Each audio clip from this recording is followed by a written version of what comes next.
Guys gravitation के इस वाले क्वेश्चन को देखते हैं। क्वेश्चन बिल्कुल भी टफ नहीं है, बड़ा इजी क्वेश्चन है और ये एकदम हो जाएगा। कैसे होगा मैं आपको बताता हूँ।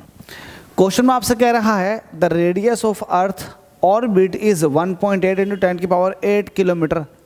ये अर्थ की खुद की ऑर्बिट की रेडियस है और अर्थ आपको पता है सन के चारों तरफ एक चक्कर पूरा करने के लिए 1 साल का समय लेती है। तो हमसे कह रहा है कि रेडियस जो है मार्स की वो इतनी है। तो हमसे ये कह रहा है कि in how many years does the Mars complete it's 1 revolution. तो मार्स को एक रिवॉल्यूशन कंप्लीट करने में कितना टाइम लगेगा। तो इसको आप सालों में बता दो, अर्थ को रेफरेंस लेकर के। अब कैसे बताओगे, क्योंकि आपने केपलर के नियम के अकॉर्डिंग आपने एक चीज़ पढ़ रखी थी। आपने ये पढ़ रखा था third law of Kepler, T² directly proportional to R⁻3। ठीक है, यहाँ आपसे पूछा क्या है, हमसे पूछा है कि जो मार्स है वो कितना टाइम ले लेगा एक राउंड कंप्लीट करने में।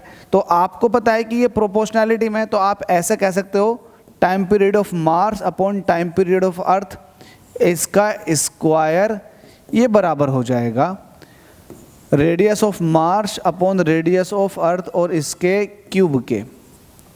ठीक है, बात क्लियर है, बिल्कुल क्लियर है। अब टाइम पीरियड ऑफ मार्स ये आपको बताना है, टाइम पीरियड ऑफ अर्थ कितना है, ये 1 है, इसका स्क्वायर कर दो। 1 ईयर 1 साल। रेडियस ऑफ मार्स दे रखा आपको 2.5 × 10⁻11 मीटर। वहीं रेडियस दे रखी है अर्थ की, आपको रेडियस कितनी दे रखी है 1.5 × 10⁸। अब देखो ये किलोमीटर में दे रखा है और ये आपको मीटर में दे रखा। तो किलोमीटर को मीटर में कन्वर्ट करने के लिए तो आपको 10⁻³ से मल्टीप्लाई करनी पड़ेगी, मतलब 1000 से। ठीक है, और इस पूरे की पावर है 3। आप देखेंगे 8 और 3 11 पावर ये हो गई, 11 ऊपर है तो ये ख़त्म हो जाएगी। पॉइंट से पॉइंट हट जाएगा, 5 से काटेंगे तो 5 × 15 और 5 × 5 = 25। तो वैल्यू आ गई 5/3 और इसका होल क्यूब। ठीक है, अब देखिएगा ये मेरे पास क्या है, ये है Tm का स्क्वायर और ये किसके बराबर आ गया 5/3 और इसका होल क्यूब। ठीक है, इसको सॉल्व करते हैं। तो सॉल्व अभी करेंगे, इसका मतलब होता है कि 5/3 की आपस में 3 बार मल्टीप्लाई है, क्यूब का मतलब ये होता है। अब ये स्क्वायर जो है इस साइड जब जाएगा तो स्क्वायर रूट में जाएगा, तो इसको मैं कह सकता हूँ 5/3 × 5/3 × 5/3।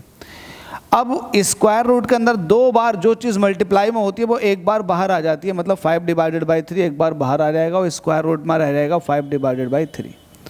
ठीक है, इसको सॉल्व करते हैं, कोई टफ कैलकुलेशन नहीं है।